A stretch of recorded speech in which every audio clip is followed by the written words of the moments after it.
right. Well, guys, to start, as you can tell, we have kind of changed the whole scenery here, mainly because my neck was killing me by the end. Every time we did it's hard. You guys can't tell from the camera, but that chair is it's actually a futon, so the seat is very long. So it's like there's no turnability or no maneuverability to... You can say it, Chris. You were embarrassed by how heavy your mother looked. I wasn't going to bring it up. It's okay. It's okay. It's motivational for me. But my neck would hurt afterwards, so especially if on like squatting day. But guys, we have a lot to go through. Hopefully we can do multicam at some point. Chris, I don't know how much better I look from the side. Yeah. We all know. Well, we'll let the comments decide that one. But I like this way a little better. The only downside is it gives me a little PTSD from grade school where it was like mom would sit across, spell cat! Why can't you spell? Conjugate agricola. No. Yeah. Your Latin days. You're in 9th grade and you can't spell cat. No, give yourself some credit. You had your Latin days. Oh, God. 2 in the morning. Conjugate the verb. Yeah. Anyway, guys, we have so much to go through because last week we really didn't get to questions. We're, again, still trying to condense some stuff here because my mom goes on these rants, right? So. I'll control myself. We'll get the political stuff out of the way. I got ironing tonight, so. I got ironing. Oh, God, what a mom. I'm gonna. Hey, those t-shirts, those tank tops don't press themselves. Yeah. Plus, this has to be ironed. Mommy. I know. Well, Mommy, iron this the new one. black tablecloth. Yeah, just because this table has so many nicks and dents in it from so many years. But, all right, let's just jump right into the big political announcements that happened this week. So I think this is probably the longest thing we're going to talk about, which is the announcement for student loan forgiveness. Countless questions is how the article is written, but I think the biggest one here for me and what bothers me about the whole title of student loan forgiveness is that the caveats to it almost doesn't help the people that need the loans and just adds up the debt. So here's a great example. You'll be eligible for up to $10,000 if you didn't receive a Pell Grant, which is a type of aid available to low-income graduate students. So it's not like all your if you have $250,000 of student debt, it's really not making much of a dent in the grand scheme of things. Right. But I think the other big issue I have with this is I think too many people don't understand how debt forgiveness works. They think, oh, the debt's just gone. Someone has to pay for that. Right. That's how it works. And when it comes to college, now, unfortunately, everyone knows I went to Scranton, which unfortunately is very expensive for what I would consider not worth too. Yeah, it's private Jesuit school, and I just don't think that. I'm listening. I just don't think that.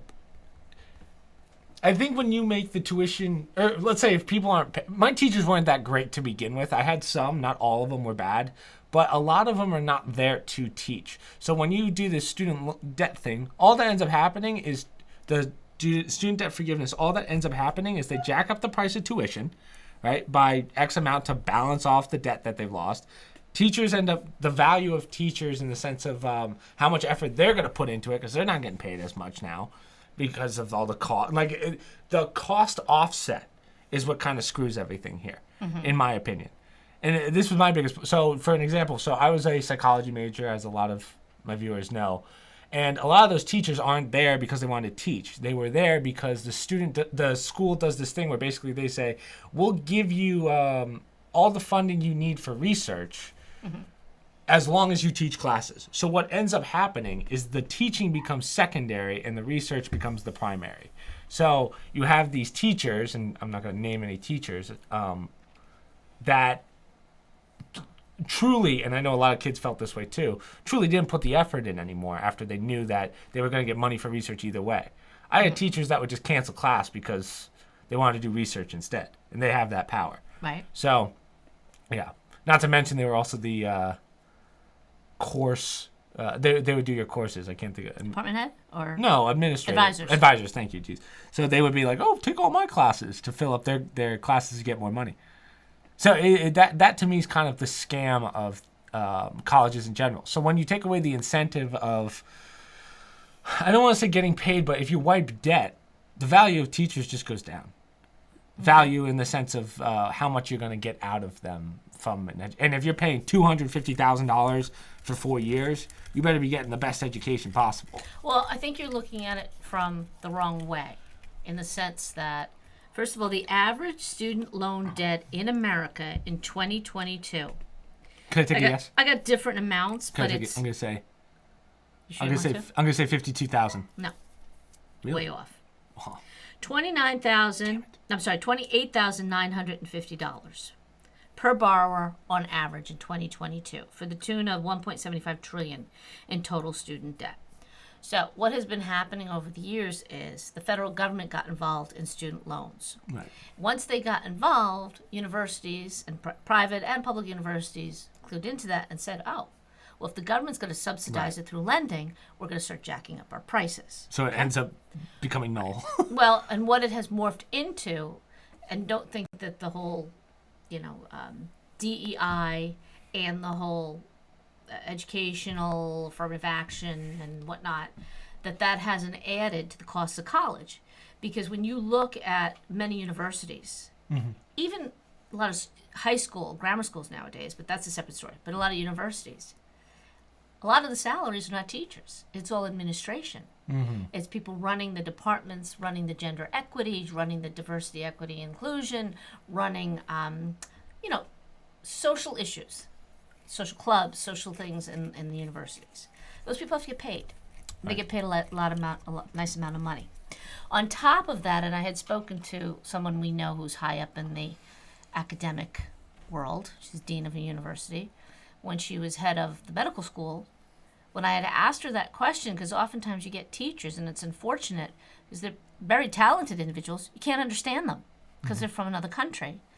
And her comment was that many people want the best in the business. They want the prominent individuals in that field. Right. Those may not be Americans. So for a school to get them, and at the time she was in a public university, so they were limited in what they could do. Right. There are costs associated with that. Now, we know relatives of ours that have gone to Ivy League schools, and you often think, oh, along the lines with what you're saying, Ivy League attracts a certain professor, a certain expert in a field, and you want to invest in that through an Ivy League education. And what you find, similar to what you said, the experience is you don't get those teachers. They'll come in and lecture once or twice a semester. Or when they have a TA do it. TA takes over, and they run the class. Why? Many of these individuals are doing other things, such like as research, right. Yeah. So we had a Jesuit priest. Dad and I both had a Jesuit priest at Fordham, who was the foremost expert on railroad, oil, aviation or transportation, and I can't think of the fourth one. Steel. Okay, he would come in, and for an hour and a half, he would just lecture in front of 100 kids, and all you did was take notes. He would give you statistics off the top of his head, but he was also presidential advisor to Ronald Reagan.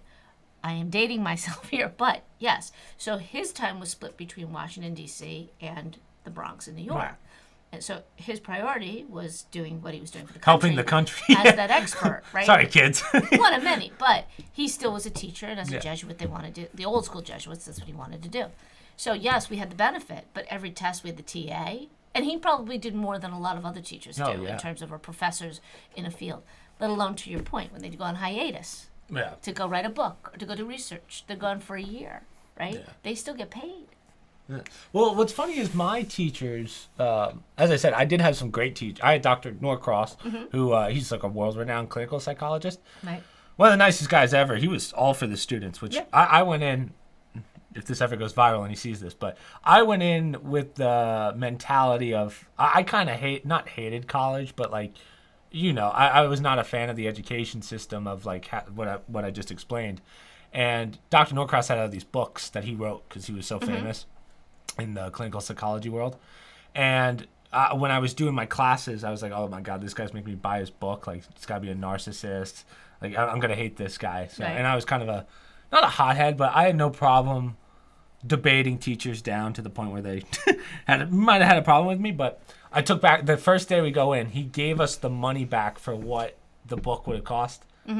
I would talk to him every week. Like, he completely converted me. Yeah. All my whole senior year, he and I'd spend lunch with him I remember you talking about yeah. that, and he wound up helping you more Nicest so than guy, your advisor in terms of picking classes and what you specifically would want to do with your degree. Yeah. So all that's valid, but I think that, to your point, $10,000 goes a long way when you owe $30,000 in debt. Yeah, that's true. But my view's a little skewed because all the kids I went to school with, going to Scranton, they were $150,000 in debt. $50,000 was low. Right. So. Right. The issue is, as many people have been discussing, is it's wrong to do it. First of all, you're not going to help. Wrong to do the debt, right? It's wrong to forgive the debt. Okay? You sign on as a legal adult, unless your parents took the loan out for you. That's a different story. You signed on to take this debt. And to turn around and say, well, I wasn't able to get a job, period, to pay it back. That's not fair to all the individuals out there who have worked 2 jobs, whose parents helped pay the debt off, who paid their debt. I had student loan debt. I paid it. Okay, I didn't travel, I didn't do a lot of things, and I paid it during one of the worst stock markets crashes, so don't say, oh, the economy was good. I got out of school in 1987. We had the worst crash in 87 into 88. Everything was dead. You find a way. And I'm seeing all these memes with people holding up signs, I'm $30,000 in debt, I have no job, I'm on food stamps. If you go outside, every other store, every other restaurant is hiring. Now, maybe it's not in your field. Yep. But you better get used to that with the economy that's coming. Right now, yeah. 60% of employers out there anticipate sending out. But pay Mom, slips. I got a degree in my field. Why am I not? Right. Yeah, that's the problem. Right. The old school way, and my mom and I have debated this before. This would be a 3-hour conversation, I'm sure, but that we don't have time for. But a degree back in '87 was worth a lot more than it is now, I would argue. And I think a lot of people would sort of agree with me in the sense of that degree. In the next few months, people are going to really start questioning, why did I bother getting this degree? Right? Especially people who got it 5 years ago and have paid off most of their debt. Yeah. And now they're finding And now they get to pay in their taxes other people's debt. Right. Now that's the little. Well, and here's another irony. Yeah. For those people who were lucky enough to have their education paid for and didn't have any debt, now technically you do. Yeah, because you're taking on other people's debt. Loans, right? That's how it works. And it's an indirect way, but that's the process, okay?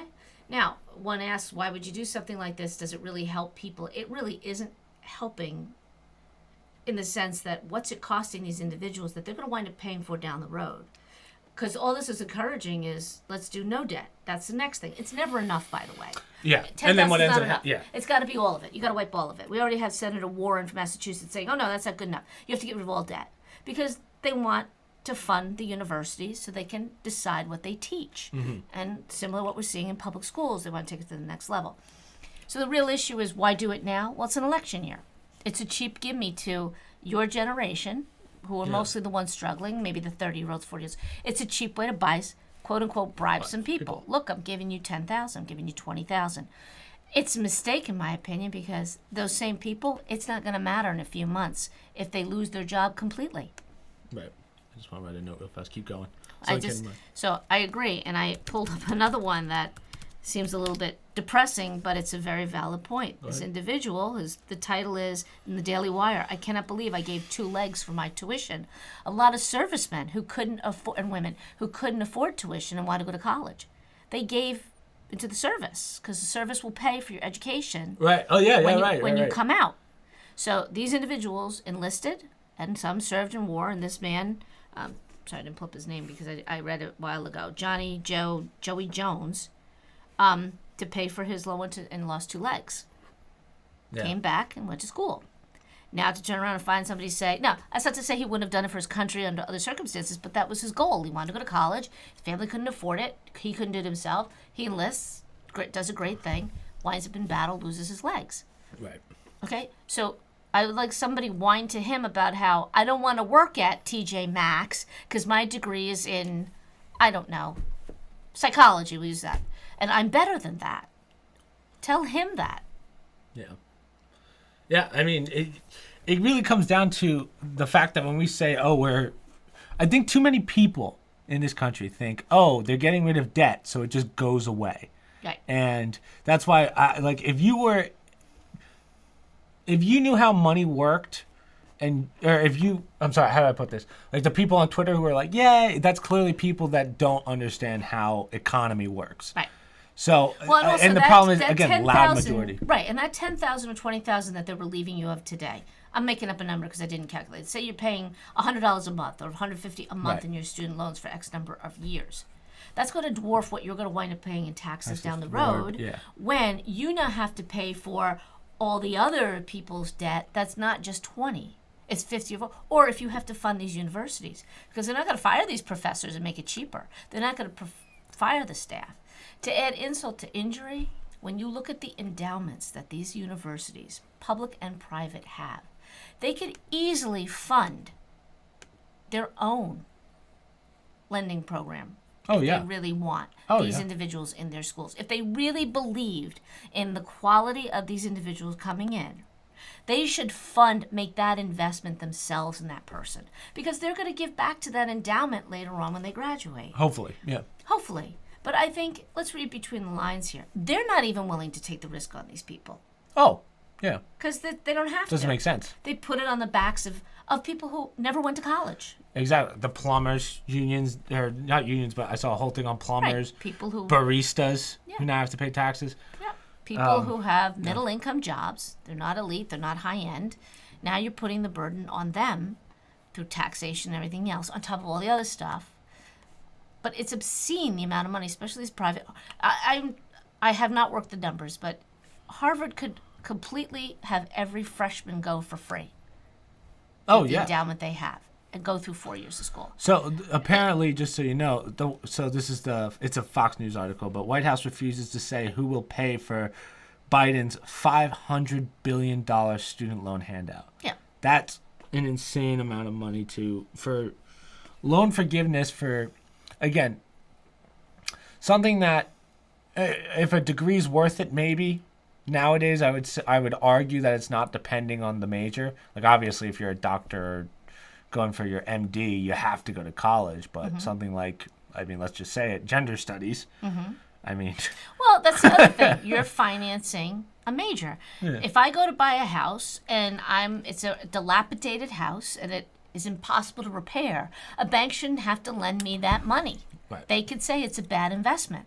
If somebody goes to a bank and says, I want to get a major in gender study, but I have no assets to back it up or anything, and there's no jobs, there's a very slim job market, a bank or an institution should have the right to say, we're not going to finance that, go somewhere else. That's when you started to get the federal student programs, where they would come in and they would finance it, meaning us, the federal government. So, and Pell Grants, a lot of the Pell Grants are not even to American students, it's to foreign students. So we're funding, foreigners to have a $20,000 grant. It has to stop. Grant or loan?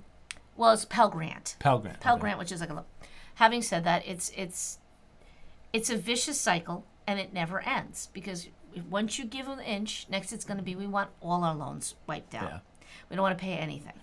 And then you get to the point where the schools are basically run by the government, because the government finances everything.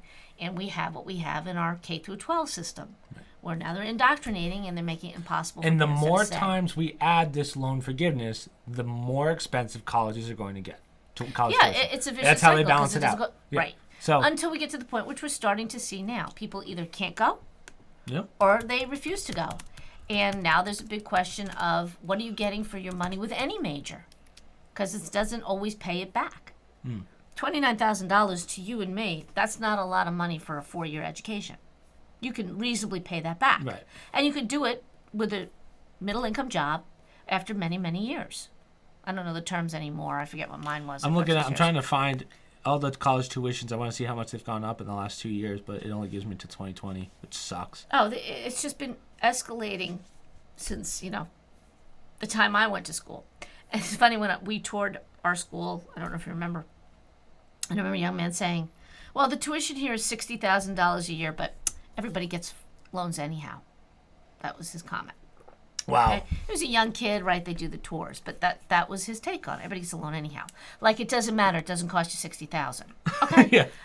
That, to your point. Someone has to pay the $60,000. That's the mentality. Yeah. And we're also reinforcing what your brother experienced over the summer working with peers and the stories he would tell me. We have a generation of people that don't want to work. They're mailing it in.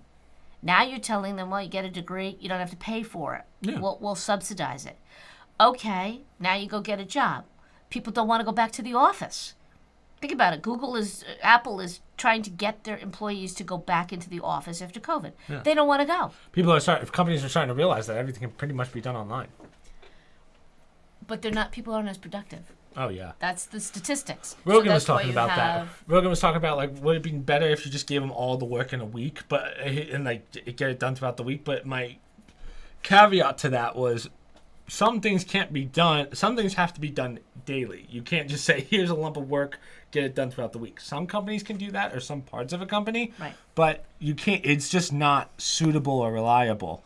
And to your point, with the actual production going down, my only question, here's my only argument to that, right? What if I'm getting 8 hours of work done, like something that would take me 8 hours of work in the office just because I don't want to really be there, but I'm getting it done 4 hours?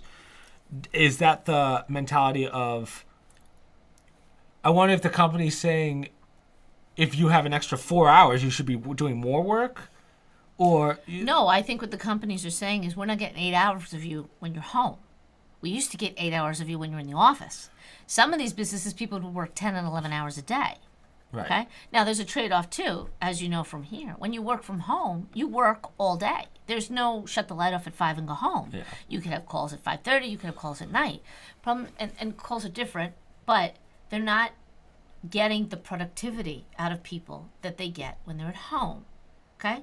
And it's sure, you might be somebody who will work 12 hours.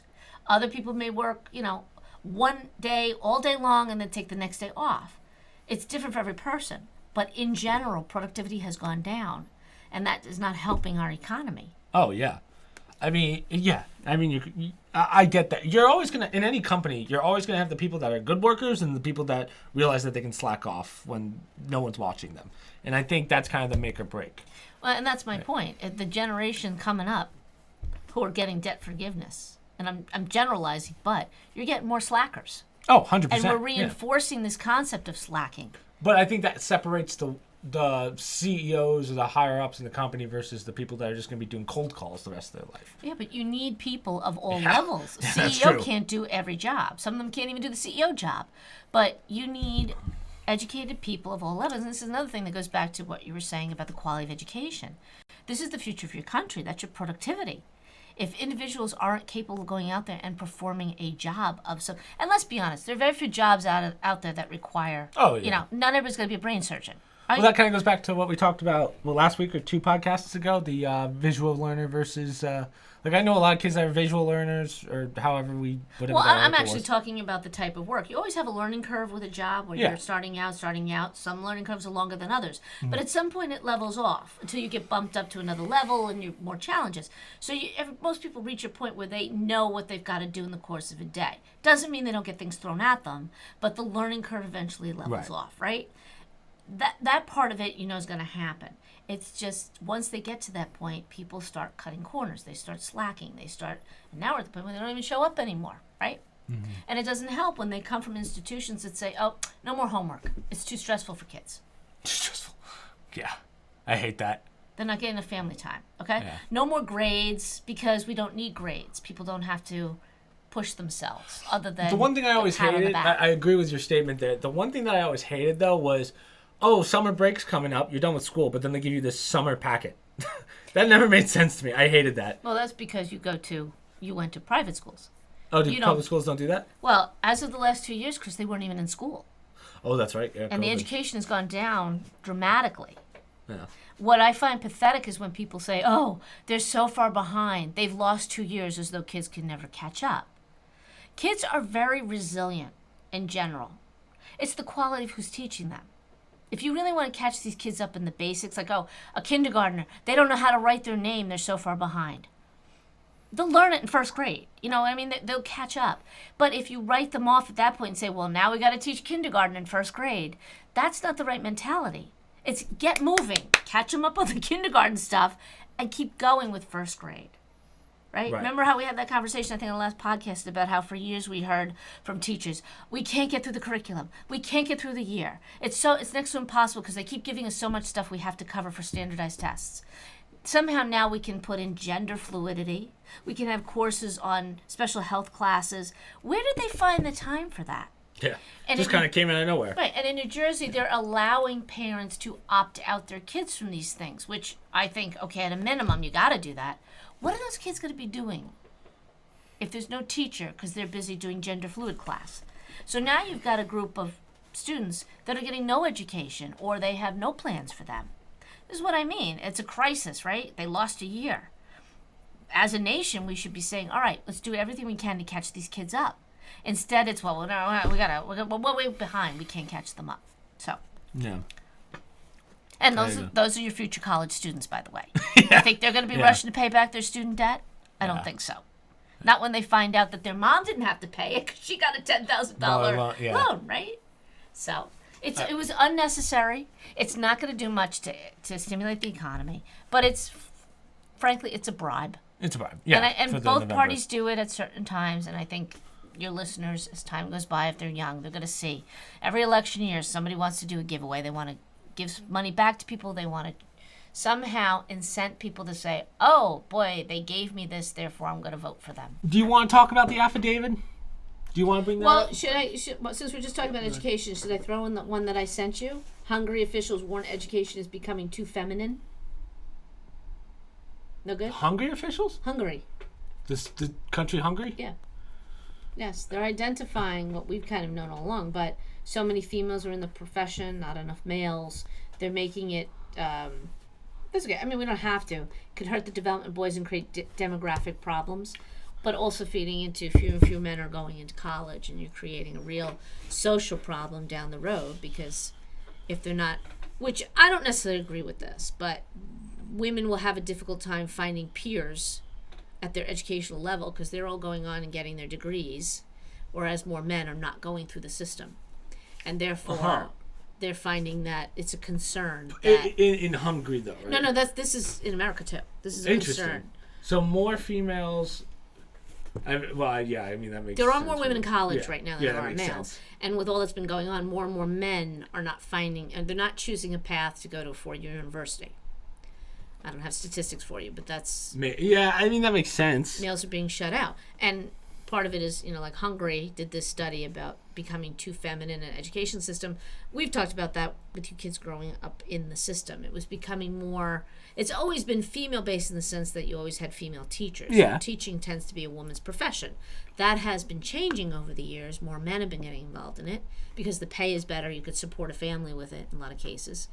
Usually teaching was the secondary income in a family, which is why usually women did it. Mm-hmm. Having said that, fewer men are choosing to continue their education, and this is a problem, obviously, for them because they need that piece of paper, whether you think it's valuable or not, to get to certain level jobs.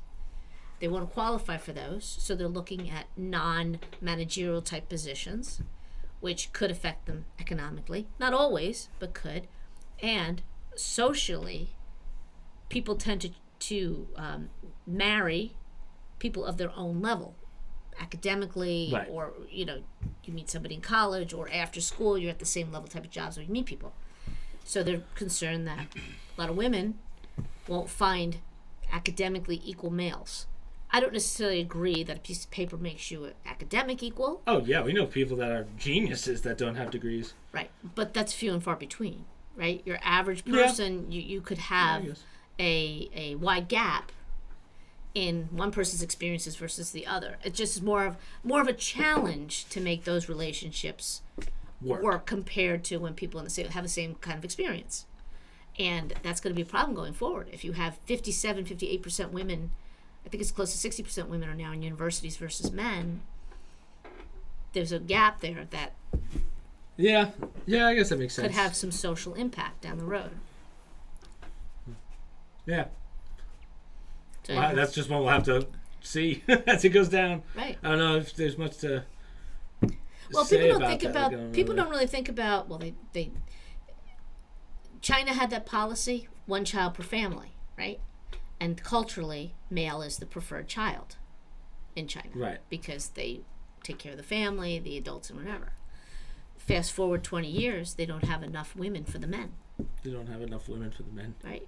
They saw this coming a long time ago, and they didn't react to it quickly enough, so they've relaxed that policy. Right. I think you can have multiple kids now. You can, but that's how these decisions have an impact on some of the basic things, like how do you keep a population going, right? Yeah. How do you can't just, that's a drastic one, but it's a communist country.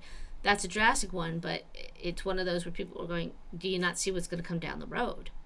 So a lot of China, like our friend married a woman from Korea or Thailand or something like that, because there weren't enough, and he was college educated and there wasn't enough, so ties into it, but he's from China and whatever. So anyhow, these things have an impact. Let's talk about the affidavit though, because the affidavit, I don't have anything on the affidavit, but we talked about it today, but this was the second big political thing that kind of happened this week, was the affidavit for the mar-a-lago, I can never say that word, mar-a-lago raid, FBI raid, came out.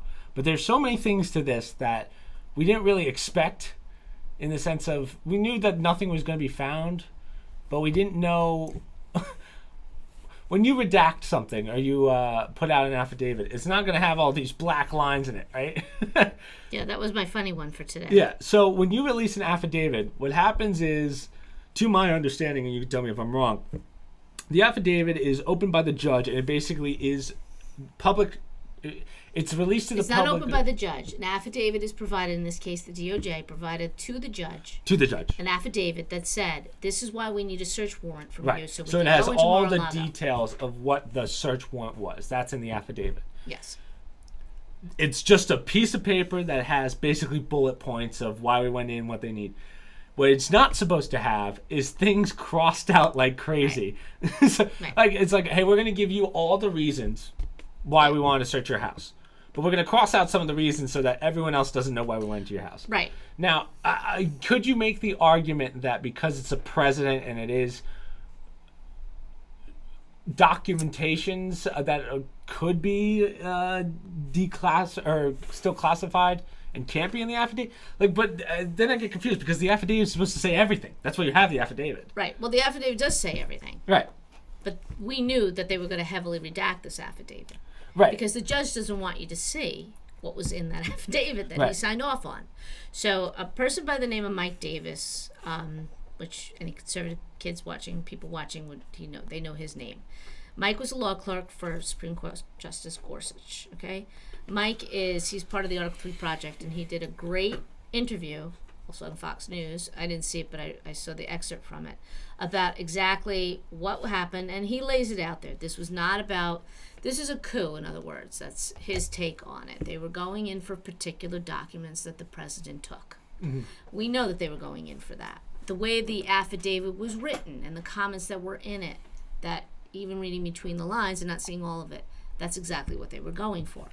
Having said that, it was also shopped around, meaning DOJ Attorney General Merrick Garland admitted that he took time, waited weeks. In other words, he needed to find the right judge to sign off on this. Finally found one who, starting at point 1, should have recused himself. This judge should never have signed off on it. That's not an opinion, it's a fact, because he recused himself previously because of comments, yes, a judge, made on Facebook against President Trump. A judge is supposed to be unbiased. That's why you're a judge. So when you're making statements of, I'm going to put this guy in jail even if I don't find anything, that is right away you should lose your job. Well, no, he didn't. His statements were more like, this man is irresponsible, he should never be president, blah, blah, blah. Yeah, so that's biases. Yes, and he recused himself from a previous case, right? Involvement, I'll say. I don't know what stage it was, between President Trump, who's suing Hillary Clinton, and the DNC for another situation. But he recused himself, which was right. He should never have signed off on this affidavit. But they must have been desperate to get this search warrant and to sign off on the search warrant. They were looking for something in the hopes that they would find something. I truly believe, and this is my opinion, not fact, I think they went in without actually, they wanted a reason to go in. They didn't have a reason to go in. So that's why when you look at the affidavit that now has all these crossed out things in there. Yes. I mean, you've pretty much given Trump every chance to win whatever lawsuit this is going to end up becoming. Well, because his argument's just going to be, and obviously he doesn't have cheap lawyers, but first thing they're going to say is, why is all this stuff crossed out? Yeah, I mean, he wins. He wins by default, essentially. Well, their argument is we can't expose information because it shows processes and methods that could harm the organization, the FBI, the DOJ, in other cases. Right, but all you're doing as an FBI agent is you are giving people, the public, a reason not to trust you anymore. And Nobody that's kind trusts of the what FBI this is. anymore. Yeah. It's like 30% of the people in this country trust the FBI. You've solidified that you cannot be trusted, and that's what this is. Right. So out of all the important things that need to be done in this country, like those scam callers that we talked about last week and shit like that, you decided to go after a former president because you don't like him, probably, many other reasons, I'm sure. Find nothing, and now you've tainted your name even more. No, President Trump has copies of the Russia Gate situation. Yeah. And it's pretty obvious now that that information implicates the FBI, Hillary Clinton, perhaps the Obama administration, all things that nobody else was allowed to see. And the reality is, especially, and I put a lot of credence in Mike Davis, he's no fool, the president has absolutely every right to take any documents and declassify anything he wants to. That is the right of the president. The Biden administration, who claimed they weren't involved, were absolutely involved, and they've proven that they've been involved because they've seen the emails back and forth, that they waived the privilege of the United States president and said he doesn't have the right to that. The Biden administration has no right to do that. You cannot take away the executive privilege. It's already gone before the Supreme Court. So what's going to happen, and we'll lay it out for your callers, or your viewers, it's going to wind its way through district court, appellate courts. Trump's going to lose every time because it's all Democratic appointed judges, and this is going to wind up in front of the Supreme Court. And they're going to lose. Trump will win because the Supreme Court has already ruled on this. Once before, I believe it was for President Obama, who had some sort of tapes in one of his drawers, whatever. They've already ruled on this, that the executive privilege for the President of the United States stands. He is classification. What he does is he is national security. And trying to make the case that these things were not secure, and this is where they have a problem at the DOJ. There wasn't secure information. It was classified. He shouldn't have had it. The very nature of Mar-a-Lago as a presidential residence was absolutely secure because it's secured by the Secret Service, because he's an ex-president. And the argument is, if you're going to raid for that, why didn't you raid Hillary Clinton's home for the server she had in her house, where they identified classified documents? Yeah, not redacted. Not redacted, and she was not the President of the United States. She did not have that privilege, okay? So you can't have it both ways, and that's where they're having a problem. And that's why you're seeing a lot of attention to this, because it's not just about how wrong it was as president. It's also... they didn't want people to know that all that was going on. They thought they could go in, do this, get out, get what they need, and move on. Now they've opened up a can of worms where as this thing winds its way through, and they're going to try and embarrass the president, they're going to try and put him in a situation where he can't possibly run. As it winds its way through, they can't stop all the other information that will come out. Right. That's what they didn't want, and that's what's starting to happen. Yeah. Mind you, one name was not redacted in that affidavit, a man by the name of Kash Patel. Kash Patel was in the Department of Defense under President Trump. What did he work on? Russiagate. Oh, really? For the president. In the Department of Justice, he was involved in Russiagate. That's the only name they didn't redact. The only name they didn't redact. Wow. Right. I mean, this is so what my mom's trying to say in layman's terms is the documents that, for those of you in the younger audience who are a little confused there, all the documents were basically the proof that Trump needed that the FBI and Clinton were very heavily involved in the Russiagate situation, and the FBI wanted those back. Is that fair to say in layman's terms? Yes. Okay. Yeah. Just because that was a very long way of putting that, but right. Yeah. And to quickly sum it up, to cover their asses. Right. So in answer to the whole affidavit thing, this is Davis, and this is why I was waiting, because I knew it was going to take time for the real information to come out or the real understanding. So what he said was the president has the absolute constitutional authority to declassify anything he wants for any reason he wants. He doesn't have to get permission from a bureaucrat at the National Archives to do that. So there goes the underlying potential charge for espionage. That was in the warrant. That's what they wanted to get him for, an espionage. His second point was the president has the sole statutory authority to make the determination whether a record is a personal one that belongs to him or a presidential record that goes to the bureaucrats and then ultimately goes to him. So each president has that right to do that. This is a ruling brought by Obama Judge Amy Berman Jackson, the corrupt judge, in his opinion, in D.C., who made this ruling to help the Clintons. He's the one who she said for the Clinton. He has the absolute right. So you couldn't expose information from the Clinton presidency because he had that right. Same thing applies to the current presidency. So what's left? Was it legal to obstruct it? As a matter of law, it is legally impossible for President Trump to have committed espionage or have violated some Presidential Records Act because there was no crime. Mm-hmm. Yeah. Okay. So that's why this is completely just, we need those documents that incriminate the FBI and Hillary Clinton, so let's get them out. Right. That's basically what they're trying to hide. He had access to that information. He has a pending court case with that. He's right to have that case because the Russiagate was a total hoax. The man was dragged through the mud over it, and he has every right to bring that information out if that's his plan to do it, and let a court decide if he was wrongly treated and can have some sort of recourse. And that was his right to take that information. You got any other ones? You got any other? What else did I say? Well, the redacted one was my funny one. Did you? I don't know if you're gonna post that for you. Yeah, go for it. Everything's back, and all he left out was "Make America Great Again." Yeah, it's good. So Trump did. If you want to read it, Trump did he looked at the affidavit and took out "Make America Great Again," which is pretty funny. Well, yeah, he took out every word, but. Let me see this. Yeah, that's pretty good. The redacted version, right? That's pretty funny. But just as a follow-up to that story, remember I said something breaking on it? Yeah. I just saw this before we started the podcast. So her name is Judge Cannon? Yes, Judge Eileen Cannon. She's in the Southern District of Florida in the U.S. District Court. She has started the process of a preliminary intent to appoint a special master.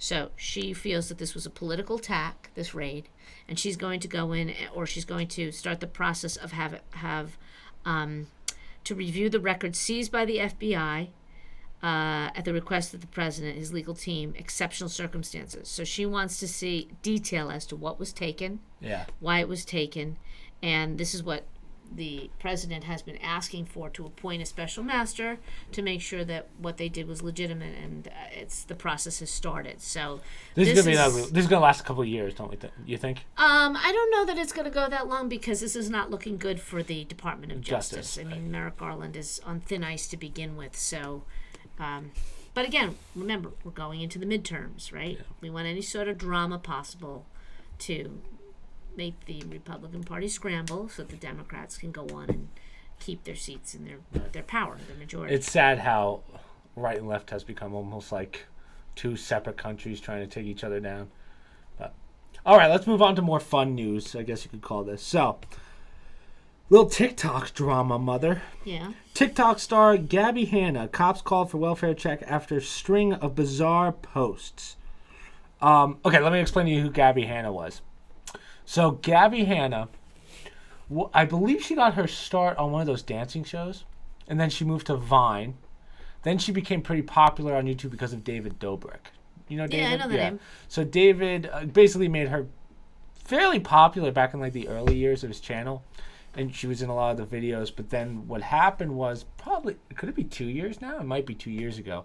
There was a big scandal that happened. I won't go through the whole scandal, but basically the whole David vlog squad kind of separated. Mm-hmm. It ended up not really being true. There's a lot, one of those classic stories where it seemed really bad, and then when you do the follow-up, a lot of stuff was not true. Mm-hmm. But what ended up happening is, well before this, she wasn't really part of that squad anymore. Yeah. and she decided to go down kind of the music path. And here's my takeaway: she had a couple songs that were pretty good. I actually have one on my Spotify playlist, but the music career never really took off, and she kind of went. And I might be speaking a little out of turn here, but she kind of went on this downward spiral. In terms of popularity, or definitely popularity. Yeah. Issues. She started to have issues. So when the whole David Dobrik thing happened, where everyone separated, she went after David like, oh, he would call me fat, he would kind of attack me, and it just wasn't good for her mental health. Now, as someone who watched, the guy that gave her a break. I've seen every single vlog, and yeah, I mean they're all jokes. Like you could tell David's a good friend to all of his friends, but there was an argument. Gabbie was the person that was like picked on. You know that one person that does picked on. The foil, yeah. The foil, yeah. But she was attractive. She was. I mean, there was no reason to really be making fun of her. It was all for the. Just for the show. It was just being... Yeah. But as of so she became kind of a not TikTok star, but she's verified as a celebrity. Yeah. So 2 days ago now, she had this slew of TikToks put out, and it was like 100 TikToks in a day. Which is insane. Like she put these out. She put these out on her channel, on her TikTok page. 100 in a day is unbelievable, and I think I saw hundreds, and that's why this welfare check happened. And one of the videos now, and this is where I get a little lost here because this guy breaks into her house, and the whole thing is her going, "Who are you? Why are you in my house?" And then the rest of the day, it's we're friends now. Drinking out of the same cup together. She claims that she had a couple months ago or maybe a year ago bipolar 1 disorder. Okay. Now I know a couple people with bipolar disorder, and there's certain levels to it, but I would say if you had as severe as this is, like doing 100, you'd see this more often, right? I think this is someone who's kind of snapped because of the lack of what she once was. I hate to say it that way. Okay. I hope she's doing well. Don't get me wrong. I'm not trying to... Yeah. But it hurts and helps her because, I mean, now she's on my page 24/7. Now, I see her all the time. Does it help? Now, it's one of those things how, did she purposely do this to gain the algorithm, or did she actually snap and there's an issue here? Now she's talking about big pharma problems, which is the same thing to say, right? Being pushed medications. We talk about this all the time. But what do you mean by welfare check? Welfare is not money, like checking right, if she welfing is. Her well-being. So so I guess friends of hers saw these videos, called the cops. Literally somebody showed up at her door. Yes, and said, "Hey, are you okay?" Yeah. And it wasn't. Either she's gaming a system. Well, I guess the bigger picture here is this social media? I'm trying to think of how to put this. Are they rewarding this kind of behavior of a mental health issue, or is this acting? Is this a lot of people say she's lost it, and I would say that could it be a little bit of attention for a career that's kind of been dipping hard? Yes, but she's saying some very sane things that other people would say. Now, but my biggest takeaway from this is, why are we rewarding this behavior in social media? What's in the algorithm should everyone start posting 100 TikToks and act like they're crazy to get on this front page? Because now she's everywhere, right? We're going to hear from her for the next month and a half at least, hopefully revitalizing her career. But it's just scary to me that you would allow, assuming that this is not acting and she actually has snapped or bipolar or whatever it is, to allow a stranger into your house and say, "Oh, we're best friends now." Right. Something's not saying it's unheard of, but something there's not right. And I mean, I wish her the best. It's trauma. She goes by the trauma queen now. Well, let me say this. I know this sounds harsh, but let me work through it with you. I don't care. I don't care in the sense that anybody can do anything on social media, any kind of media, even television, movies, walking outside that get public attention, okay? It's not our job to police, monitor, or watch that. That's been the problem for me with social media. Too many people find that sometimes they should get involved. And then you get speech that's censored, or hate speech, or this, or Right. that. It's a platform. If a person wants to go out there, to your point, if she finds that she gets a market and attention, whether it's a serious condition or she's making it up, okay, and other people try to do that, it's going to work its way out if you just leave it alone, because there's only so many people they could put on the cover of front page, whatever the page is. There's only so many people that can get that attention. She's going to wind up cycling out because somebody else is going to be crazier than she is, who's popular or similar to her. Right. And they'll get the attention. It's just funny because I like this. And I don't want to sound harsh in the sense that these individuals should have not people in the social media world who are nobodies. They should have family members or whatnot who are watching this, who are monitoring her. They should decide if she's crazy or not. One reality, though, that's been true before social media that you guys know, there's no such thing as bad publicity. Exactly. So that's what I was going to say. So what's funny is, I mean, she's got everything going for her, even though her career is not what it once was. Looks like she has a beautiful house or apartment. Like, she's not doing poorly, which is good. It's good for her. Perhaps she staged this individual to make it look like it was now, a stranger. exactly. She knew them. And what's interesting, though, is because she's acting psychotic, I guess you could say, she's making these statements that Top G got banned for, but because she's crazy, they can't take her down, right? And that's a problem. That's why I say, I don't care. It should be just, right. Here's They don't the platform. see her as a threat, which is why they're putting her to that front page, I believe. That's my mindset. I think that's it. She's won. This is what I get back to. There's no threat from social media. True. It's just information. Yeah. It could be bad information. It could be good information. And this is why, not to go too deep into the COVID thing, but we've learned our lesson from COVID and politics the last few years, election integrity. Either you have an open platform where anybody, crazy or not, can go on there and say, this is what I think and this is why, or you don't. And if you're not going to have it as an open platform, who gets to decide? Yeah. But that's where we run into trouble. The wrong people are deciding, or a handful are deciding. And that's not right. So if she has a clinical issue, I would hope that people who know her personally get her the help she needs. Right. If she doesn't, or she denies it, whatever, if she doesn't and she's doing it, social media is entertainment too. She can do whatever she wants to. Yeah, it's not absolutely. But like I said, the process will work itself out in the sense that supply and demand. Next crazy person is crazier than her. They'll put that person on, and she'll start falling by the wayside. It'll become a competition of who could be more sensational with their TikToks. Yeah. Who could put 500 out there. I don't know how you physically do that, but well, you're gaming an algorithm. That's really how it works. But I mean, again, I wish her the best. I just don't know. This is going to be a weird one because I'm scared to see that this is going to be a new trend. Post 100 videos a day and you'll get traction. And as hard as that is to do, but it's very hard to do. And therefore, if somebody's going to figure out a way to do it, then it'll be 200, and she won't be able to come. This is what I mean. It tends to work itself out. If people don't come in and influence the situation, and once you do that, now you get into the inequities. How can you police her? No, not like you just said. That's where you run into trouble. These social media platforms.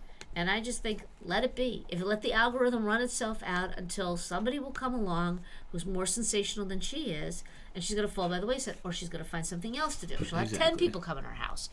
I know it's overwhelming, social media, in the sense that these are individual people, whoever's on there, whatever it's about. But it's also like a fake world. It can be a fake world. You can't take it seriously because it could be made up. Exactly. It is what it is. But I guess when there's a financial aspect involved, it's a little different, right? Like if you're making, she's making a lot of money doing this. So I think when you start seeing your $100,000 a month check go down to $50,000, you're gonna start doing some crazy stuff. Well, and you'll make things up.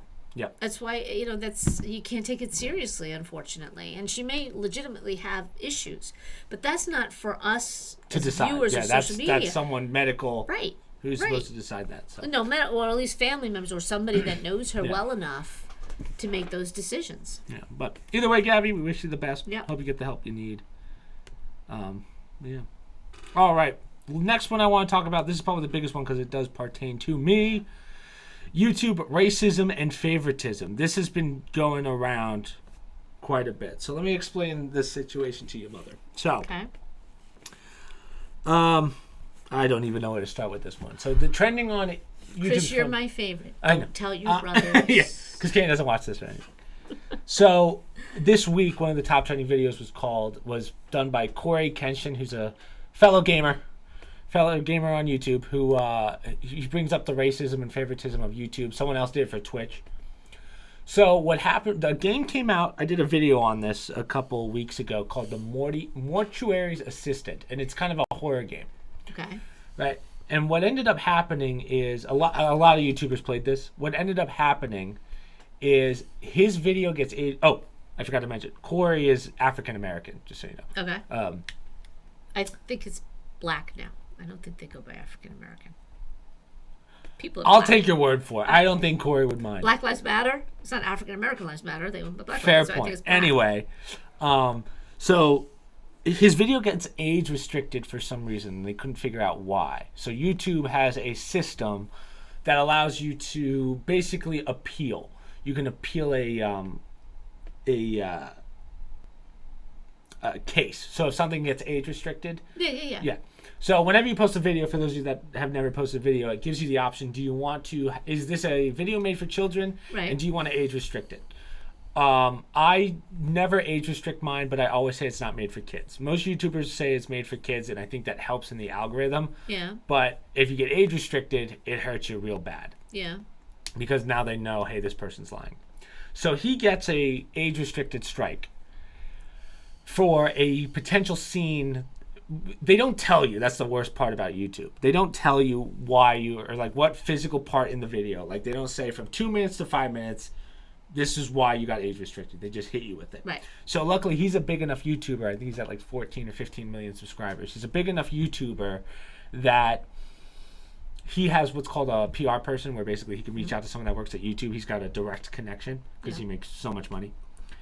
And they said, hey, what? He asked this guy, he said, why does this get age restricted? And he speculated. He did the appeal. They wouldn't give him the appeal. But his contact told him, hey, it's probably because of this part in the video. Markiplier, who I'm sure you might have heard of, Mark is probably my favorite gaming YouTuber and YouTuber in general, just because he just seems like a really genuine person. But he did the exact same video, pretty much the same way, same scene and everything. I don't know the actual scene, but from what Corey said, it's the same thing. Mark's didn't get age restricted. What I have that same scene, or one of the scenes in there in my video, mine didn't get age restricted. Now, given I'm a much smaller YouTuber than these guys, but it's a weird that Mark's doesn't get age restricted, but his does. Now, Mark's a little more involved in YouTube. He had YouTube Shorts. He's one of the biggest YouTubers, like 50 million or whatever he's at. So that's the favoritism part. So what ends up happening is Corey says, hey, why'd this happen to why'd this happen to me and not Mark? YouTube ends up age restricting Mark's as well. Right? Right. So Corey goes, hey, well, what's going on here? Why are we getting age restricted? Is this, and he claims racism. So the appeal process kind of sucks. So a lot of YouTubers speculate if it actually works, even the big YouTubers. For some reason, whenever I do an appeal, I always have someone reach out to me. I guess I'm just one of the lucky YouTubers where someone will actually at YouTube reach out to me and say, hey, yeah, we fixed it. And I'm like, oh, thanks.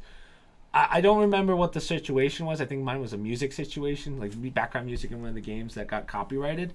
But to his point, you might be making their case for them.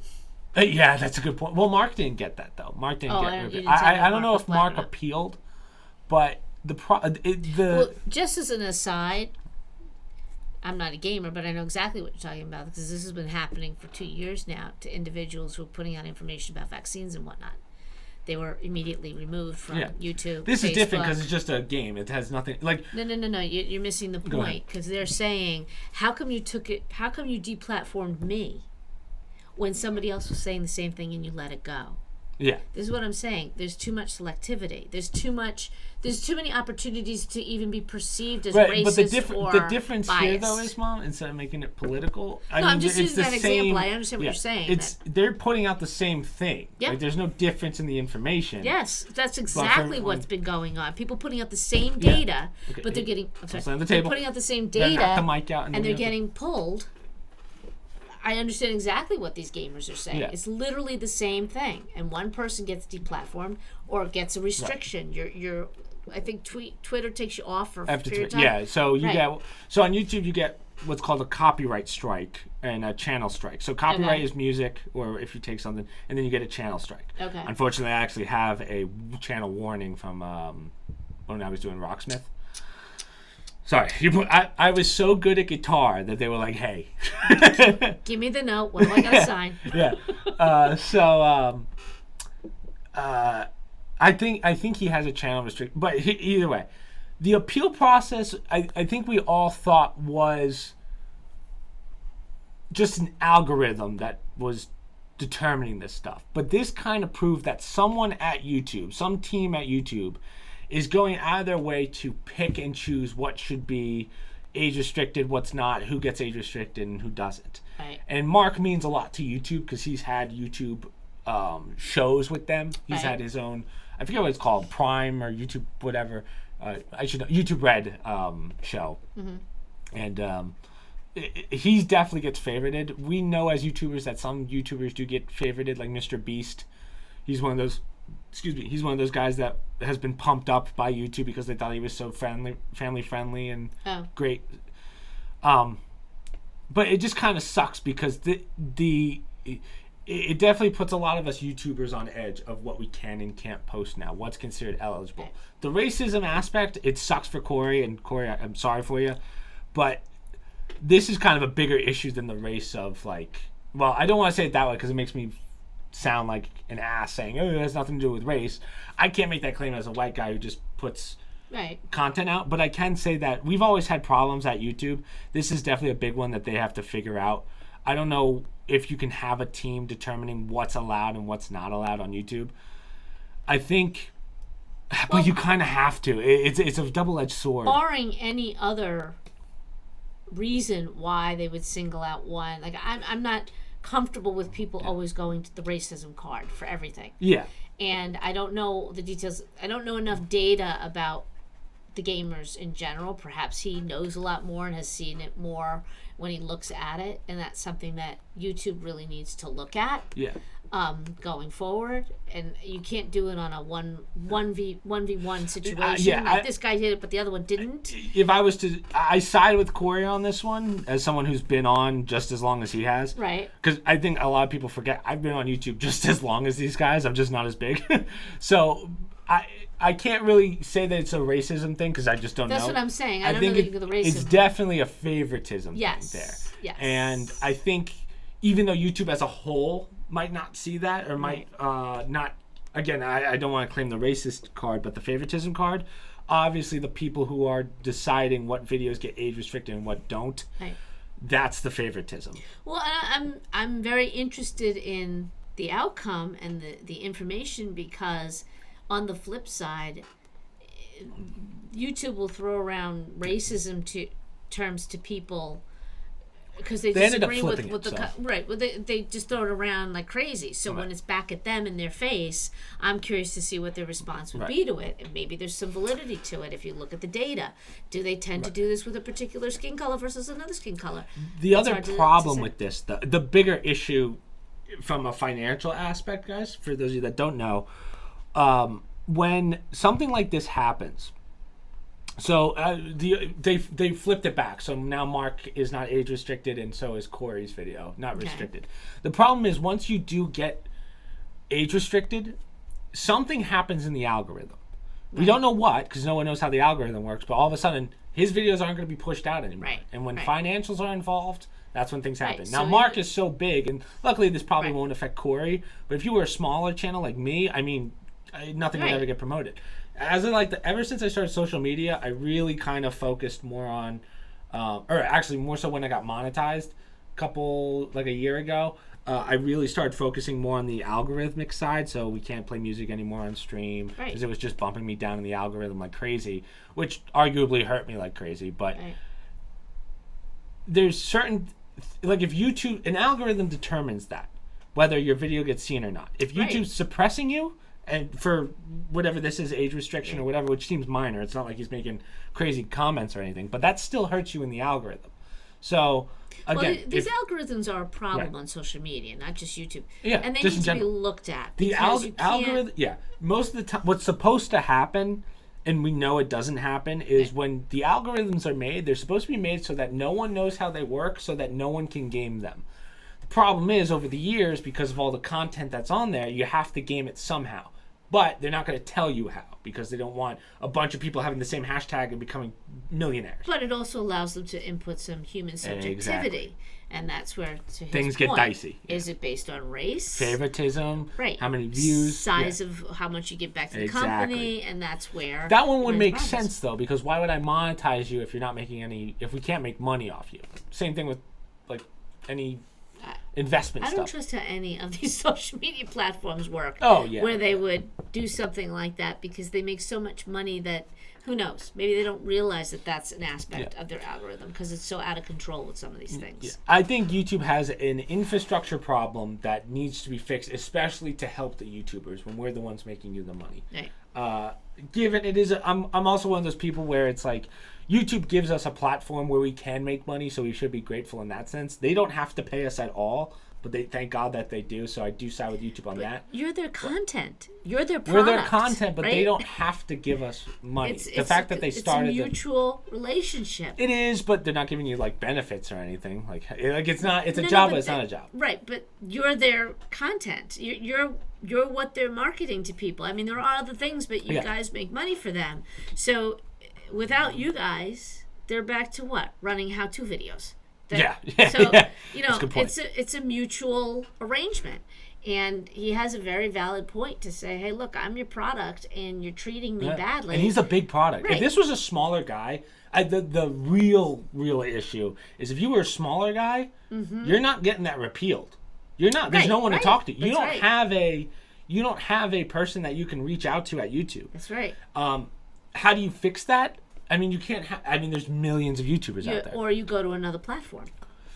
Who's going to be YouTube? Well, that's the problem. Someone will if they have enough. Like I said, if in a free market economy, there's always, everyone said that about Twitter. Well, now you got Rumble and you got Getter. Now they're not big ones, but they're platforms that people can go on as an alternative. Not as easy for gamers, and because you guys have it's not really made for that. But someone, if there's money to be made, someone will figure it out and they'll come up with it. Yeah. So, Corey, I'm glad. Hopefully, everything works out for you. I think it will. This is more of a wake-up call to YouTube rather than Corey so much. I'm glad Corey brought it to light, but YouTube has to do some real changes in their infrastructure of how they, of not the financial aspect, but how creators work with you. There's too much of a disconnect between us and YouTube as a company. Right. Susan, the CEO, Susan Wojcicki, I can never pronounce her name. Wojcicki. She's been pretty good about kind of being the liaison between the two, which you don't really see out of a CEO a lot of times, especially in a company that big. She'll talk to some YouTubers, but I still think that there's a lot to be worked on there. I hope within the next couple of years we fix all that, but we'll see how it goes. Hopefully it all ends up well. Well, I got one kind of on the opposite side of that. I think it's funny. So I get email. I don't agree with everything she says, but every now and then, and she does great dog and animal Ann Coulter's site. So she has a Substack, and she posted, Drew Barrymore is accused of racism after posting innocent video of herself enjoying the rain, as black TikTokers brand her a colonizer who copied black men frolicking trend. Yeah, this. I hate this. So basically, the argument is, again, I don't know if I even want to go into this, but all she did was dance in the rain because she likes the rain, and they said you're racist because you like dancing in the rain, which is what the African tribes do when there's rain. It's like, oh, you're not allowed to dance outside anymore? But Ann's title is Black TikTokers Owe Royalties to Gene Kelly. Oh. Do you know who Gene Kelly is? I kind of do. Gene Kelly did an entire movie called right, Singing in the Rain, and he does a whole dance, a very famous dance number that maybe you people should Google it because it's very funny by today's standards, where he frolics in the rain. So now all of a sudden, a particular group feels that they own that. Yeah, I don't know. Yeah. And again, racist because you're doing it. Just because, this is the biggest reach ever. I didn't even want to go into that one because it was so stupid. It's right, exactly. It's getting ridiculous with some of these things. And Drew Barrymore, she's probably one of your most, typical Hollywood, doesn't want to see anything negative against other people in particular groups. Just wanted to play outside in the rain, and now she's considered racist. Right, she's a racist. It doesn't make sense. All right, let's move on. So I don't have too many more, but Netflix Resident Evil series has reportedly been canceled after one season.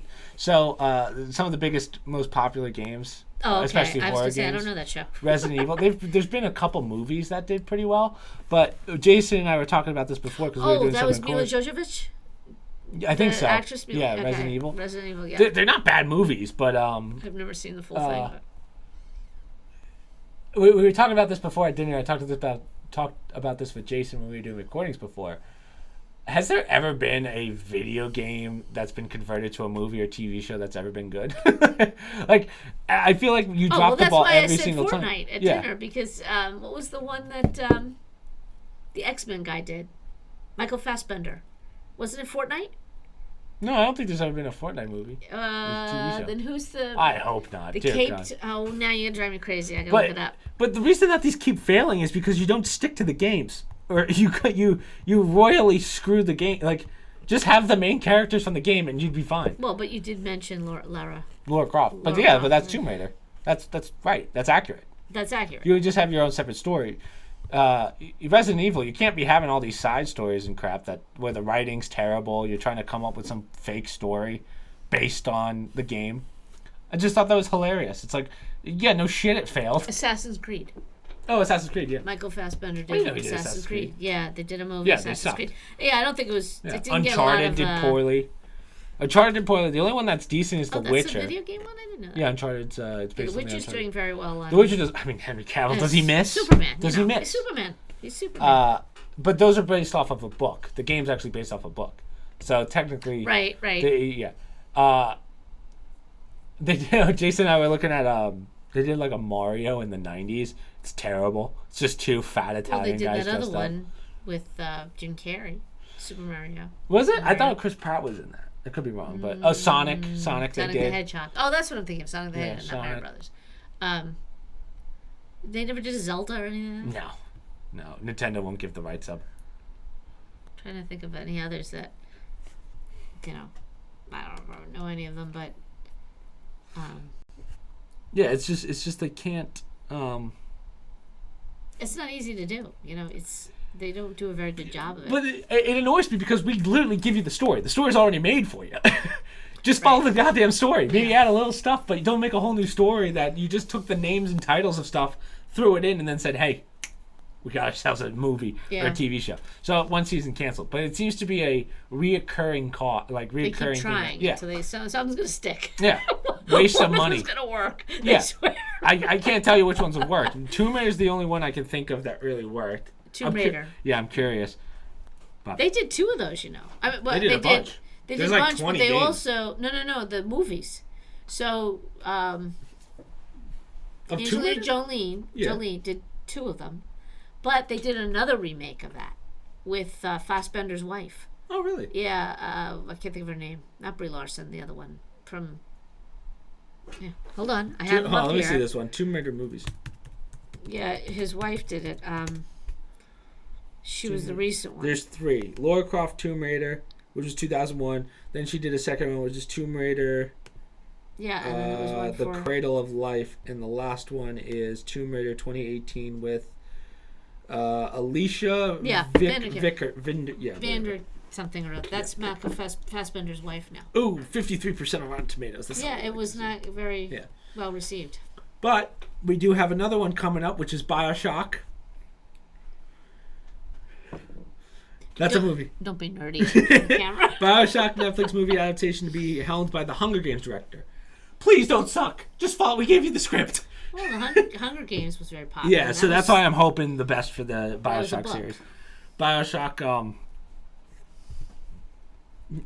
it better be good. We apologize for the little break we took. Turns out that the charger doesn't charge fast enough for the GoPro to handle, so we ended up losing power and we had to take a little break. We left off saying... Too good for the GoPro. Yeah, we can't keep up with us. Yeah, exactly. We take too long. We were talking about the Netflix documentary stuff and how Netflix, video game movies suck. I was just saying I hope they don't botch the Bioshock one because I'm a big Bioshock fan, as you guys know. So. Yes, there haven't been too many that have been successful. Yeah, we that's established really what we that said. before the break. Yeah, before the hour break. So, only other thing that we were going to do or wanted to talk about was Zia asked about immersion cooling. His actual question was, do you think that this sort of technology will see bigger companies such as Epic or Steam and maybe some mining companies? So, this has been around for a while, immersion cooling. This isn't anything new.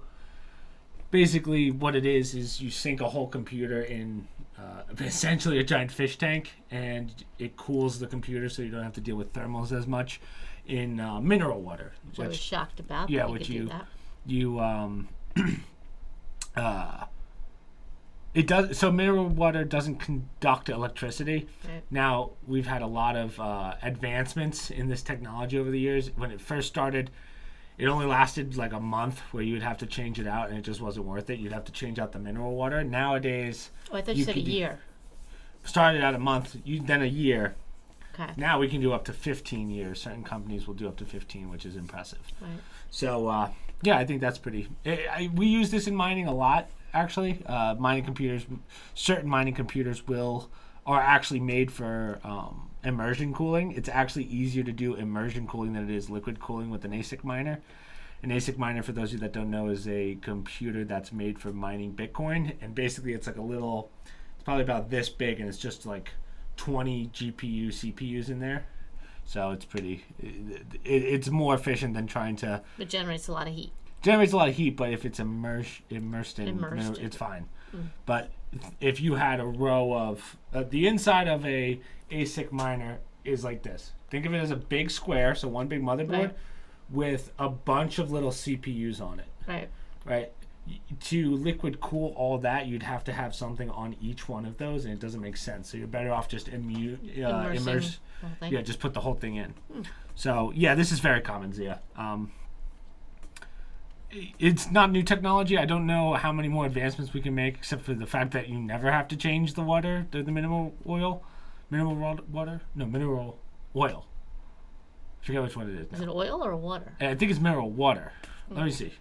Let me check that one, because now I'm not sure. Immersion cooling. Mineral. Okay, it is oil. Mineral oil, not water. Oh, interesting. Yeah. So, well, that makes sense, because then you don't rot any metal pieces. Yeah, it won't. Lubricates as it cools. Interesting. The only thing you have to worry about is getting stuff stuck in there. Well, like if you throw... Some people do fish tanks. Like they'll turn fish tanks into actual computers. And the fans on the GPU, sometimes they'll throw rocks in, like for a fish tank. It doesn't make any sense. Yeah. But so yeah, good question though. I like that one. We're not going to go through all of them. But all right. So one thing I started doing with my mom before the battery died was, since we are a gaming channel, I want to see how many video game lingos my mom knew. You gotta go back to this again. Yeah, you got. So I picked Frostbites. It's called the website. Gave me a bunch of things here, and we want to see how many my mom knows. So my mom looked up this first one. What does AFK mean? Away from keyboard. Away from keyboard. Moms can check too, you know. Yeah. Yeah. Ready? GG. Good game. Good game. Ooh. That one I knew. We'll call it 2 for 2. You can keep. No, you don't have to give me the first one. That's cheating. Smurf. This is a tough one. Smurf. The act of smurf is smurfing. Could you use it in a sentence, please? I have to think of how to say this one without giving it away. You would say he's so good at the game, he's probably smurfing.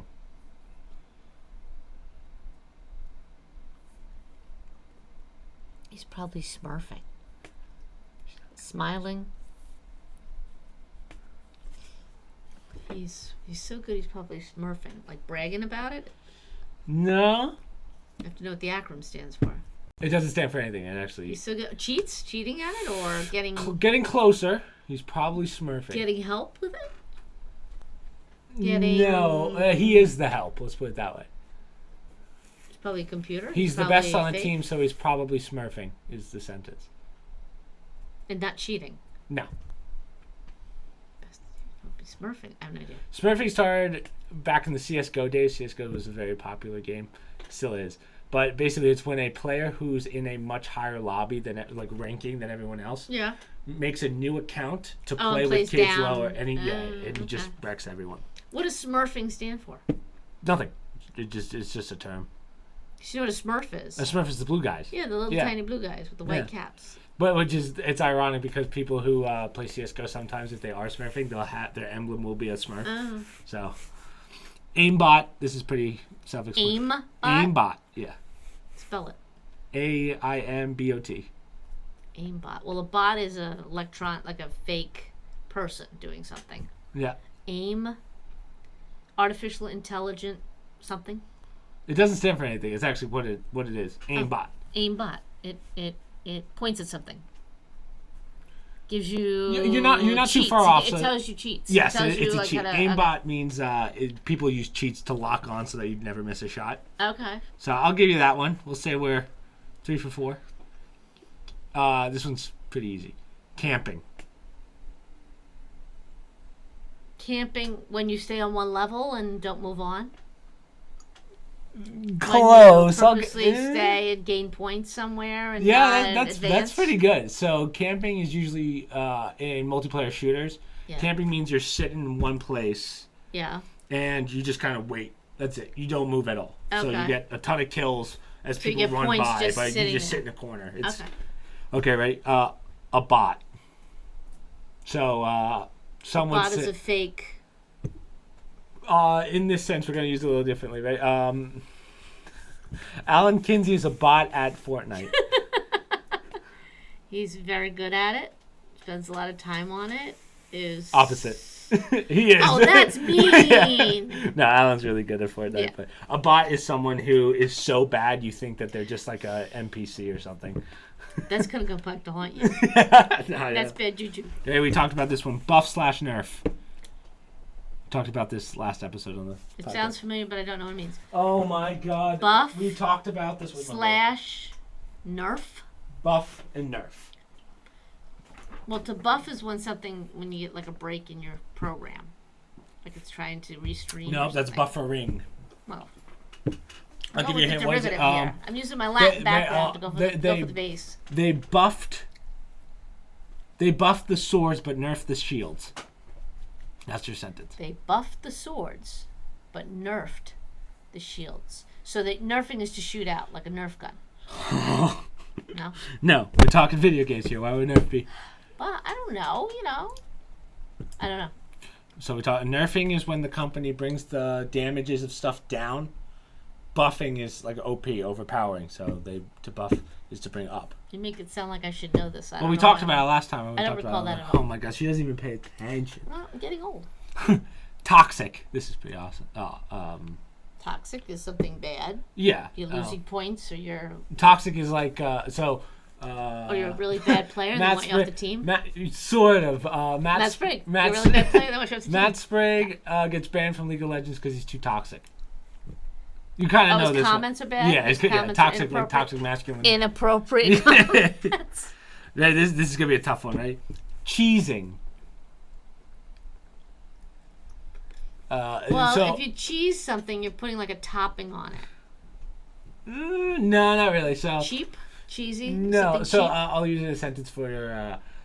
This boss was really hard, so I decided I was gonna cheese it. The boss is hard, so you're going to cheese it? Work really hard at it? Get it accomplished? Opposite. Oh. Mail it in, not do well?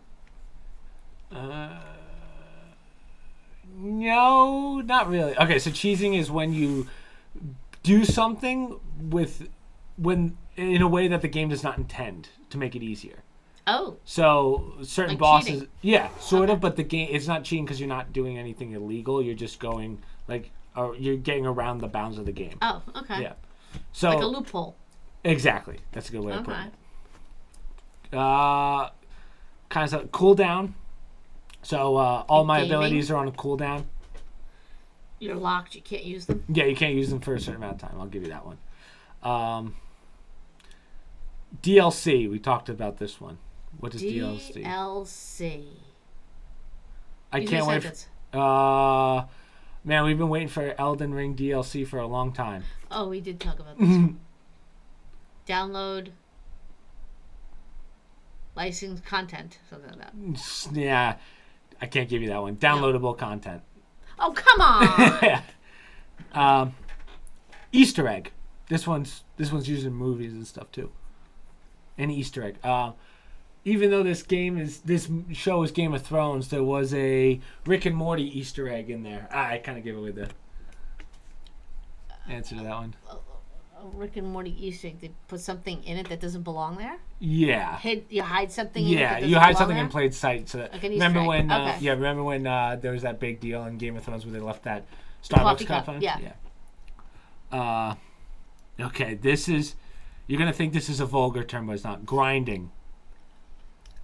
Grinding. Working hard at something? Working Yes, your way but through no. a level? Trying to get through a level? My stats are not high enough for this boss, so I'm gonna do some grinding. Fake the numbers? You're not faking the numbers. You're boosting them? Lying about them? Sort of. Okay, I think you get the concept, so I'll give you this one. But basically, grinding is when, say, I'm under leveled for a boss. If the boss is level 20 and I'm only 15, Right. I can redo levels to get to that extra 20. points? So it's Oh, called okay. grinding your All way right. up. Kind of like buffer, bolster your numbers. HUD, HUD acronym. Fighter pilots use it. HUD.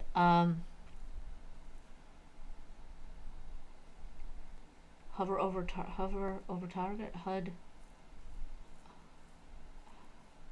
Fighter pilot. Fighter pilot. I can't. I'm trying to find this guy, but he's not in my. Yeah, I'll use it in non-video game terms. I can't find this guy in the sky, and he's not showing up on my HUD. Like your radar, your type of radar, your screen. Yeah, I'll give you that. So it stands for heads-up display. Heads-up display is all the information that gives you stuff. So. Okay. Okay, right. K/D, so it's known as KD. I have heard that. The full thing would be KDR, is the full acronym. KD. But K/D, so something or the other, or something of the other. Kicks per day. Kicks per. It's a fraction. I'll give you. Yeah. It's a ratio. Something per download. No, it's Kills per. Ooh, you got the first part. Kills per. Not download. Kills per. Not level. If you're doing the act of killing, what would happen if it was to you? Oh, kills per. It's a D. Deaths. Yeah. Kills per deaths. It's KD ratio is so it's kill death ratio. How many I killed versus How many times you I've been died. killed? Oh. Yeah. It's usually used in first person. Lag. If something lags means it's not keeping up with, like it's slowing down. Yeah, You're so lagging. if you're that's a good one. That's a decent way of putting it. I usually know it as I'm goddamn lagging. That's what I hear about this house. That's you. This computer's lagging. That's Michael, yeah. So that's when your internet's not keeping up with performance-wise with Right. the game. So it's less than the actual server tick. So it causes it to rage quit. You get so mad that you just give up. When Michael spikes the controller. Got a lot of that in this house. OP. We just talked about this. What does OP stand for? OP. We just talked about it with nerfs and buffs. Over. Oh. Doesn't even pay attention. Now my mind's tired. Oh, blame. It's 10:20, guys. OP. With nurses.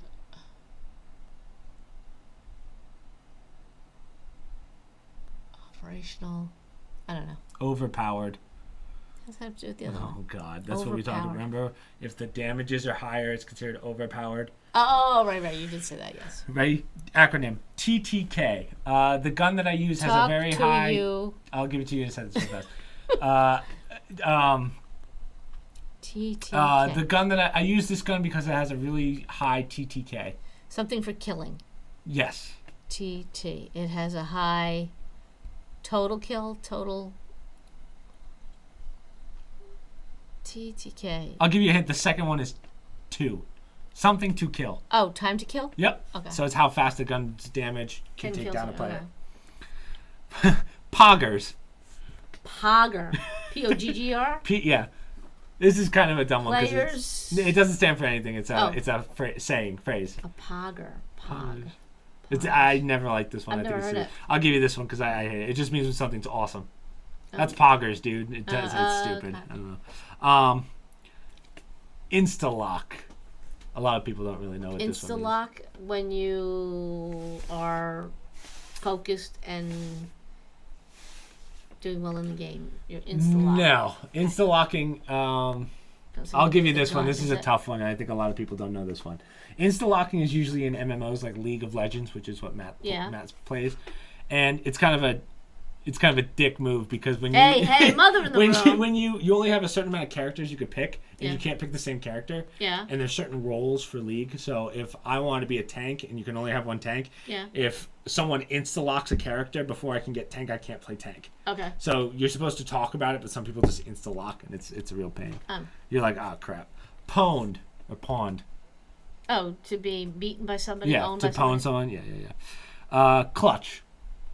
Somebody who's really good when you need them to be. Yeah, perfect. This is a tough one, right? This one, ganking. Ganking. Mom's face is like, woo! Sounds illegal. Most people don't know this one either. Ganking, like if you all work together as a group. Ooh, not too far off. As a gang. King. Ganking. Which is the best one. The best group. So ganking refers to usually MMOs, so like League of Legends. It's when League of Legends you don't get to see the whole map. So what happens is you only see the area. So if people get you from all sides in lane, it's called ganking. It's when the entire team helps out to get it. Yeah, they gang up on you. Yeah, exactly. Res, R-E-S. It's a phrase. Hey, Mercy, can I get a res? Mercy, can I get a res? Mercy is the name of a character in a game called Overwatch. Can I get a res? Well, that doesn't help me. It does. But if I give you too much... Let's see. Yeah, a res. A something survival. Score. I just got shot down. Can I get a res? Reset of some sort? Or a some sort of medical thing where you get back to life? So I'll give you that. Resurrection, it's short for. Oh, resurrection. Can I get a resurrection? Feeding. To give people points or something that they can use in the game? Bullets. You're not too far off. So that's another League of Legends term. Feeding is when if you have a teammate that's really bad and is dying to someone, it's called feeding because their KD ratio is worse than how many kills they have. Yeah. So the other team gets more money, which allows them to make upgrades. Okay. So it's called feeding. You don't want that. Throwing. Giving up the game? Timmy, you're so bad, it's almost like you're throwing. Yeah, you're not trying to win. Yeah. So, yeah, it's like purposely feeding would be a great example. FPS. This is more so a computer term rather than a gaming term. But FPS. You hear this a lot in like TVs and stuff, too. Movies. FPS. Full. Free, you get a free play or something? No, it doesn't refer to video games as much as it refers to computers and monitors and stuff. FPS. I don't know. I can't think of all the frames per second. It's how many frames you get. Not normal people with a computer. Most people would talk about that. Oh, yeah, but maybe in your world. NPC. NPC. No frames per minute. No, NPC. Is that a player or is that an NPC? Oh, an avatar or a fake? Sort of, yeah. An NPC is a computer-generated person. The other one, do you know T-pose? T-pose is a good one. Letter T, P-O-S-E? T-pose. Yeah, I think a lot of people know what this means, but they don't know what it refers to. He's over there T-posing in the corner.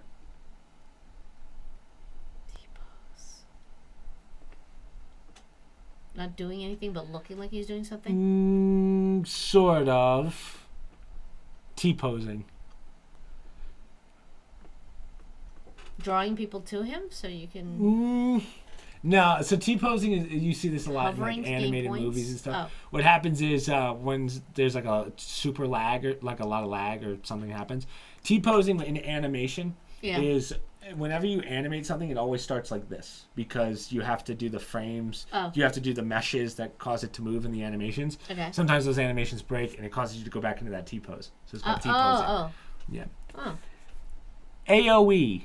It's used in a lot of games, but it's it refers to an ability. Can you take a guess what it means? AOE. All O. Certain enemies in League of Legends can do a lot of AOE attacks. Takes up a whole. Well, how do I do this? Aerial? Something aerial? Close. AOE. What else? Aviation? Aerial.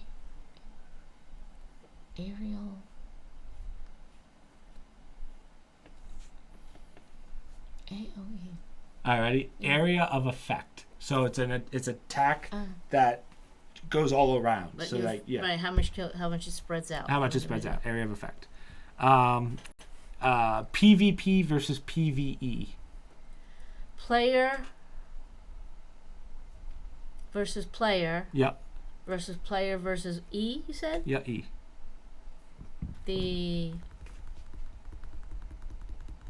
I don't know. What's the So it's player versus enemy, and enemy refers to like NPCs or computers. okay. Yeah. Bullet sponge.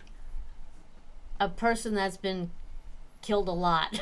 So actually, taking a lot of bullets, but not dying. Oh, not That's dying. what you refer to as a bullet sponge. Some people use it as like, all the bullets are hitting me, so I'm the bullet sponge. DPS. So this is another this is a gaming not term. Computer generated, not. I'll give you a hint. Remember time to kill? This is very similar. Death per second. You got the per second. It's not death. Not deaths. Downloads. Not levels. Detonations or something? Damage. So damage per damage. second. Glitch, you probably know. Yeah, What's a glitch in a not system? This is HP. That's fairly easy. Hewlett Packard. What? Hewlett Packard. No, HP, that's the name of the company no. that makes HP In a video printers. game, I don't have that much HP left. Horsepower. Life. Yes, not horsepower, but you got the life part. Something power. Health points. Health points points. or hit points. And then last one. Actually, we could do 3 more. Can you hear Henry Cavill laughing at me right Yeah. now? MP is magic points, so same. A noob. NUBE. NOOB. Someone who's new, something player. Yeah, B.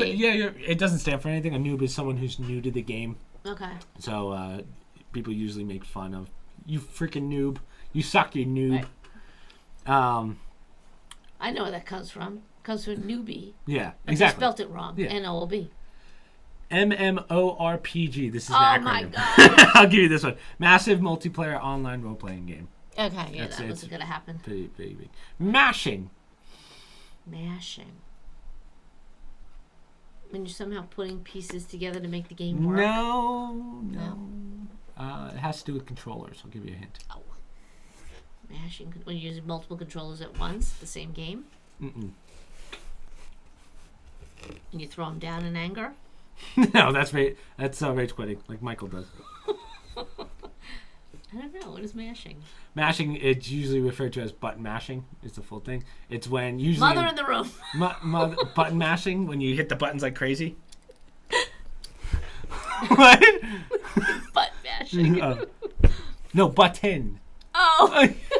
I said UTT button mashing is when, like, usually in fighting games, where you're just freaking hitting all the buttons so that you can hit something. Gotcha. That's called button mashing. And last but not least, no one uses peel. QTE, rage quit, RNG. No, do you know what RNG stands for? RNG? RNG. Rapid nuclear groups. They use this in a lot of board games. Dice. Not too far off. Oh. Random number game. Generator. Okay. So yeah, it's just a randomized number system. It's used in a lot of like loop-based games. Known as a dice. Yep. Yeah. It's pure chance. Talk pain. QTE. I'm not even. Oh, QuickTime events. That's stupid. RNG. We just did. RPG is role-playing game. Sandbox. Can you take a guess what sandbox is? It's a game type. Area play-in. Yeah. It's an area where you can do whatever you want in. Oh. Yeah. So, like, if you want to create games, a lot of people do that. Not in a real sandbox. You can't throw the sand. Hit scan. Well, let's do tank first. Do you know what a tank is? Tank is to do really poorly on something. You're tanking. Oh, no. Good answer, but no. This refers to League of Legends, games like Overwatch, where there's team roles. Tank. You work together and roll through like a tank? No, tank is literally a tank, like a character on the team who is made to take a lot of damage but doesn't do a lot of damage is your tank, usually. Like the bullet sponge?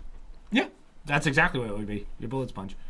And last but not least is hit scan. This one's pretty...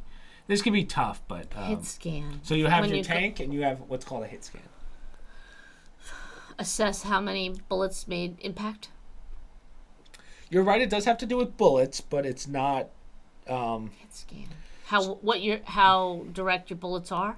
Your targets? You're getting how close. Often you hit? So your hit scan... I'll give you that. So your hit scan is your damage characters hitting stuff out of the air. So only certain characters have the ability to shoot something that's moving in the air. Oh, I didn't. Yeah. So it would literally be your hit scan. That's what you call hit scan. All right. Not bad. That was like 10 for 50. Okay. Like, that's like maybe a 20% on a test. Listen, I just get a special award for any mom doing that. Okay? Yeah. No, that's true. I don't know any moms that would, but... I got nothing else. Again, sorry for that weird delay where we had to take a little break and might have thrown things off. But all in all, I feel like we did pretty well. No, this was a good one. Okay.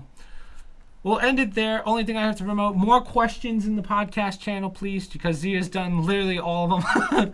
I'm trying to think of... that's not true. Some other people have done some. But